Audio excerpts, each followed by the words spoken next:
Hey guys, Chris Gamer ST here. Welcome to my channel.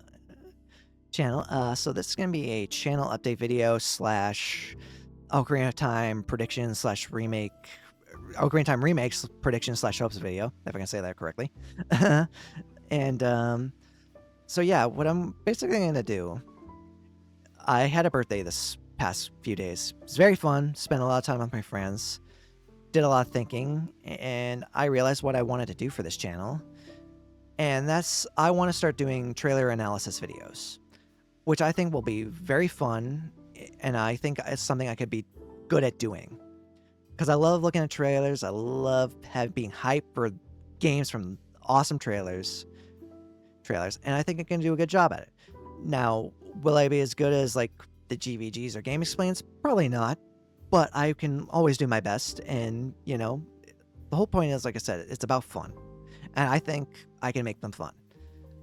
So those will be coming to the channel whenever like games I'm hyped about have new trailers, which hopefully should be the new Star Fox that's rumored to get a trailer sometime this month. And that will be the first trailer analysis I do on this channel. And that should be hype because I have been looking forward to a new Star Fox game for quite a bit. So that should be a lot of fun. I'll also be doing streams still as well, periodically. Like if like there's a game I really love and I'm really hyped about, like I said, Star Fox, I will probably end up streaming those on here. Excuse me, and those should be a lot of fun as well. Usually stream about 2 hours when I stream, so very more shorter than most streamers usually do. But yeah, those should also be fun, and yeah, so trailer analysis videos for like the main channel plus streams, I think is a good direction for where I want to go. So that should be, like I said, a lot of fun, and I hope you guys enjoy them. Like I'm probably going to enjoy making them as well as have a lot of fun with them. So yeah, look forward to those hopefully soon. Like I said, hopefully Star Fox. The new Star Fox game is announced soon. Anyway, on to Zelda, the Zelda part of this, as I have an itchy nose. So Zelda, I expect that, and it's been, I don't know if people have talked about this already, but I expect Monolith Soft to be making this game. Okay, because one, I think the main Zelda team should be working on mainline Zelda. First of all, I think that's what that team does best, and it's better to get the next Zelda game cooking sooner rather than later. And I think they're going to do that. So I think Monolith Soft is making this remake. What I hope for this game, and what I think is going to happen, is I expect a lot of upgraded story content. Because I love Ocarina of Time. Got a lot of nostalgia for it, as you all know. Or anyone who's watched me has ever known. But it's dated in many ways, as is the gameplay. I love it. I love the game still. I grew up with it. A lot of nostalgia.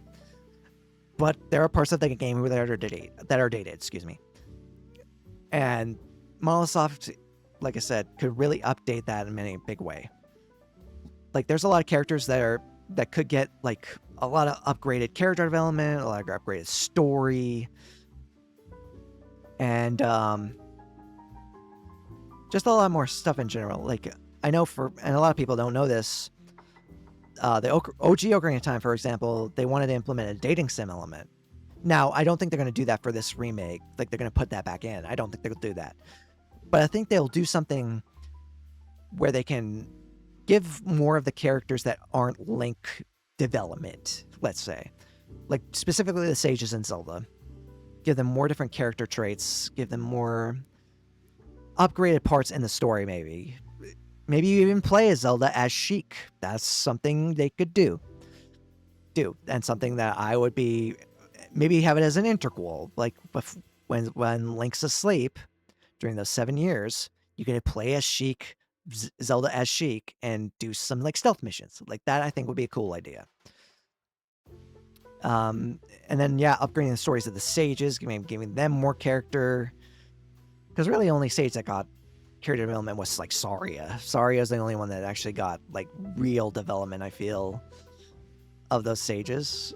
Like Ruto and Darunia are fun characters. I don't think they're like deep characters. So maybe you can make them a bit more deep. Naboru isn't really in the game that much. Same with Impa. So upgrading their backstories and upgrading their relevance to the plot, I think, is something Monolith can do really well. They can also even change the ending, which, you know, one of the big criticisms of the Zelda timeline, for example, is they invented the Link dies ending in the Hyrule Historia, where Link loses in Ocarina of Time, he dies, and then it leads to the Fallen Hero timeline. They could end an ending in this game where Link dies as like you can choose your ending. And I think that would be very cool. Cool. It would give a lot of depth to the game. Like I said, you could have multiple endings that automatically bumps up the quality. Again, another thing that bumps up the quality of the story.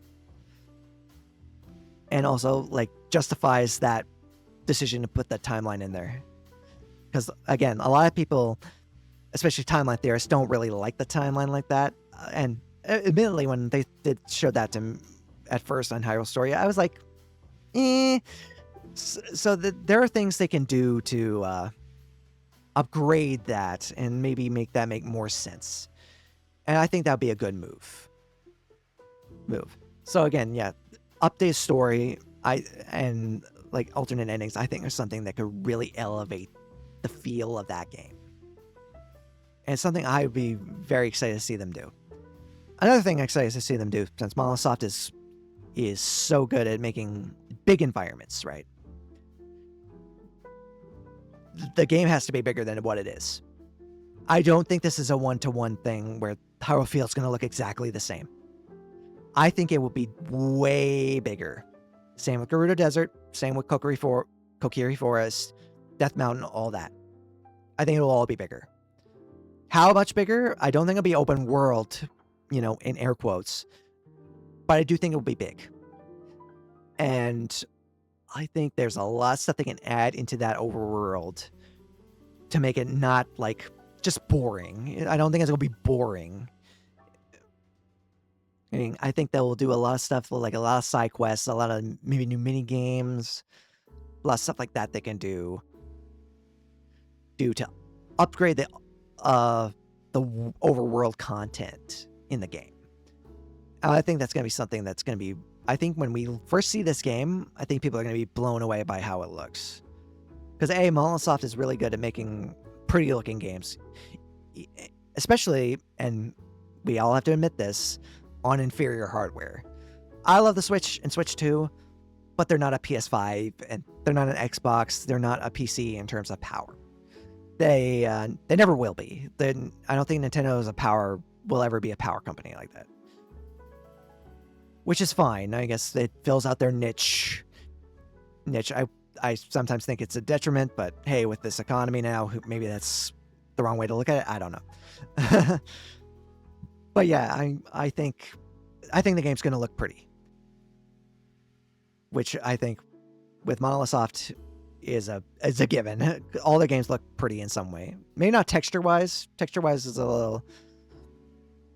Some of the game's textures can be a little off, but I think like color-wise, just palette, I think it's going to like pop. And maybe the Switch 2, the texture work might be significantly upgraded from like their Xenoblade games, which I think will be good. The only question I like really have is the combat, because we know I don't think it's going to be turn-based. I don't think it's going to be the Monolith combat we get. I think it's going to be the first attempt at action combat. Now, what does that look like? Is it going to look like Devil May Cry? I kind of doubt it. I think it'll be more Souls-ish, but faster. If that makes sense. Because Souls games outside of Bloodborne are usually pretty slow. You got the dodge roll, you got all those mechanics like that. I think that's the direction they'll probably go. Now, how are they going to scale the AI and do with the enemies. That's going to be interesting. Are they going to change some of the dungeons? I think they will. I don't think you're going to get one-to-one dungeons either. Just same with the overworld. I don't think you're going to get a one-to-one dungeon.